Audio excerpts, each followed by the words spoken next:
بنی اسرائیل میں ایک نہایت ہی فاسق و فاجر انسان تھا جو اپنی بدکاریوں سے کبھی باز نہیں آتا تھا۔ اہل شہر جب اس کی بدکاریوں سے عاجز آ گئے تو اللہ تعالیٰ سے اس کے شر سے محفوظ رہنے کی دعا مانگنے لگے۔ اللہ تعالیٰ نے حضرت موسیٰ علیہ السلام کی طرف وحی کی کہ بنی اسرائیل کے فلاں شہر میں ایک بدکار نوجوان رہتا ہے، اسے شہر سے نکال دیجیے تاکہ اس کی بدکاریوں کی وجہ سے سارے شہر پر آگ نہ برسنے لگے۔ حضرت موسیٰ علیہ السلام وہاں تشریف لے گئے اور اسے اس کی بستی سے نکال دیا۔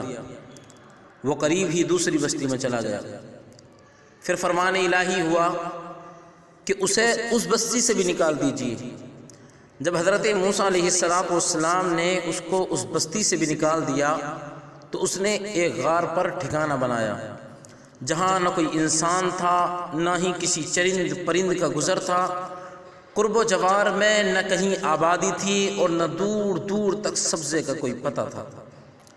اس غار میں آ کر وہ جوان بیمار ہو گیا۔ اس کی تیمارداری کے لیے کوئی شخص بھی اس کے آس پاس موجود نہ تھا جو اس کی خدمت کرتا۔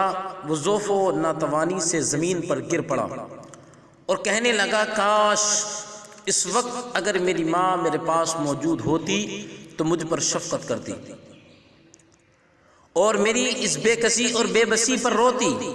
اگر میرا باپ ہوتا تو میری نگہبانی اور مدد کرتا، اور اگر میری بیوی ہوتی تو میری جدائی پر روتی، اور اگر میرے بچے اس وقت موجود ہوتے تو کہتے، ہمارے رب ہمارے گنہگار باپ، بدکار باپ اور مسافر باپ کو بخش دے، جسے پہلے تو شہر بدر کیا گیا اور پھر دوسری بستی سے بھی نکال دیا گیا، اور اب وہ غار میں بھی ہر ایک چیز سے نا امید ہو کر دنیا سے آخرت کی طرف چلا ہے، اور وہ میرے جنازے کے پیچھے پیچھے روتے ہوئے چلتے۔ پھر وہ نوجوان کہنے لگا کہ اے پروردگار عالم، تو نے مجھے والدین اور بیوی بچوں سے تو دور کیا مگر اپنے فضل و کرم سے دور نہ کرنا۔ تو نے میرا دل عزیزوں کی جدائی میں جلایا ہے، اب میرے جسم کو گناہوں کے سبب جہنم کی آگ میں نہ جلانا۔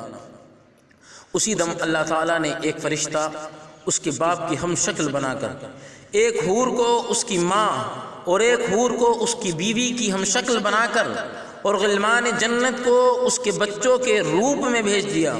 یہ سب اس کے قریب آ کر بیٹھ گئے اور اس کی شدت تکلیف پر افسوس اور آہوزاری کرنے لگے۔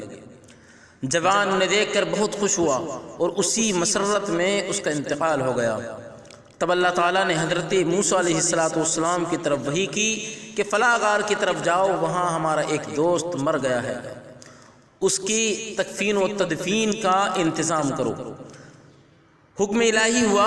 حضرت موسیٰ علیہ السلام جب غار میں پہنچے تو انہوں نے وہاں اس جوان کو مرا ہوا پایا جس کو انہوں نے پہلے شہر اور پھر بستی سے نکالا تھا۔ اس کے ارد گرد حوریں تعزیت کرنے والوں کی طرح بیٹھی ہوئی تھیں۔ موسیٰ علیہ السلام نے بارگاہ الہی میں عرض کی کہ اے رب العزت، یہ تو وہی جوان ہے جسے میں نے تیرے حکم سے شہر اور بستی سے نکال دیا تھا۔ اللہ رب العزت نے فرمایا کہ اے موسیٰ، میں نے اس کی بہت زیادہ رونے اور عزیزوں کے فراق میں تڑپنے کی وجہ سے اس پر رحم کیا، اور فرشتوں کو اس کے باپ کی اور حور و غلمان کو اس کی ماں اور بیوی بچوں کی ہم شکل بنا کر بھیجا ہے، جو غربت میں اس کی تکلیفوں پر روتے ہیں۔ جب یہ مرا تو اس کی بیچارگی پر زمین اور آسمان والے روئے، اور میں تو ارحم الراحمین ہوں، پھر کیوں نہ اس کے گناہوں کو میں معاف کر دوں۔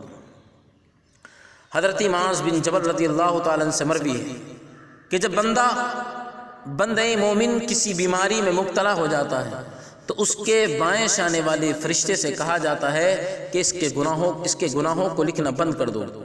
دائیں شانے والے سے کہا جاتا ہے کہ اس کے نامہ اعمال میں وہ بہترین نیکیاں لکھو جو اس سے سرزد ہوئی ہیں۔ حدیث شریف میں ہے کہ جب کوئی بندہ بیمار ہو جاتا ہے تو اللہ تعالیٰ اس کی طرف 2 فرشتے بھیجتا ہے کہ جا کر دیکھو میرا بندہ کیا کہتا ہے۔